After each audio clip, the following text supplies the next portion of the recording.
Hello Kaleidoscope Vloggers! Today I'm going to be talking about a couple prophecies of the end of the world.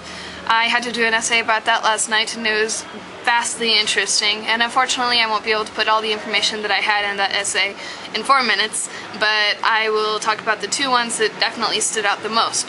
The first is the Oracle Sybil from Naples, Italy, and the second is the I Ching from China. So starting with the Oracle Sybil, she was called the Ageless Cumaean Sybil. She was a priestess presiding over the Apollonian Oracle at Cumae, a Greek colony located near Naples, Italy. Although she was immortal, the Sybil lived about 1,000 years. This came about when Apollo offered to grant her wish in exchange for her virginity. She took a handful of sand and asked to live for as many years as a grain of sand she held.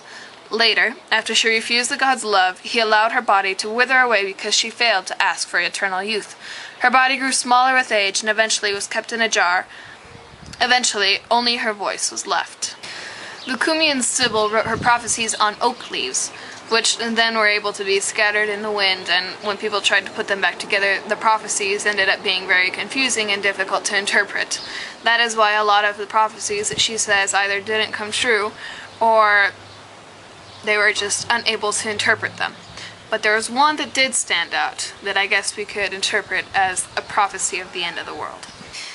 The Sybil prophecy says, "These things in the 10th generation shall come to pass. The earth shall be shaken by a great earthquake that will throw many cities into the sea. There shall be war. Fire shall come flashing forth from the heavens, and many cities will burn. Ashes shall fill the great sky. Then know the anger of the gods." Another very interesting prophecy that says that the world is going to be ending in 2012 are not the Mayans, but the Chinese. In their book, the I Ching, created for personal predictions of the future. But pretty much what the I Ching did was you would place your hand on the book, and then you would, either in silence or out loud, you would ask it a question. Then you would take 3 coins of the same value and you would toss them in the air. If it was more heads than tails, then you drew a broken line, and if it was more tails than heads, then you would draw a straight line. And you would go from the bottom up, as the Chinese read. After this, you would look in the book and try to find, you would do it 6 times, I'm sorry. After that, you'd look in the book and try to find the same pattern in the hexagrams that they have, and it would have a certain meaning to it, whether it be happiness, wealth, power, contentment, various different things like that, and then it would be able to basically predict your future in a way that only you can interpret it, and it can be interpreted in many different ways. A controversial researcher named Terence McKenna did a mathematical grouping of the I Ching and turned it into a timeline.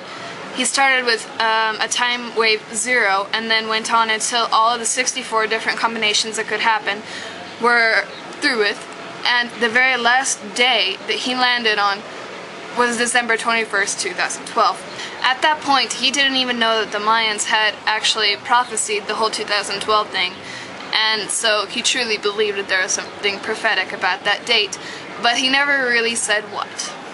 Well, I hope you enjoyed that as much as I did, and I'm going to put a couple links to more information about this if you get the chance. There's a video on YouTube called Doomsday 2012 by the History Channel, which is incredibly interesting. It talks all about the different prophecies of the end of the world. So, I guess I'll see Chris on Friday. See ya!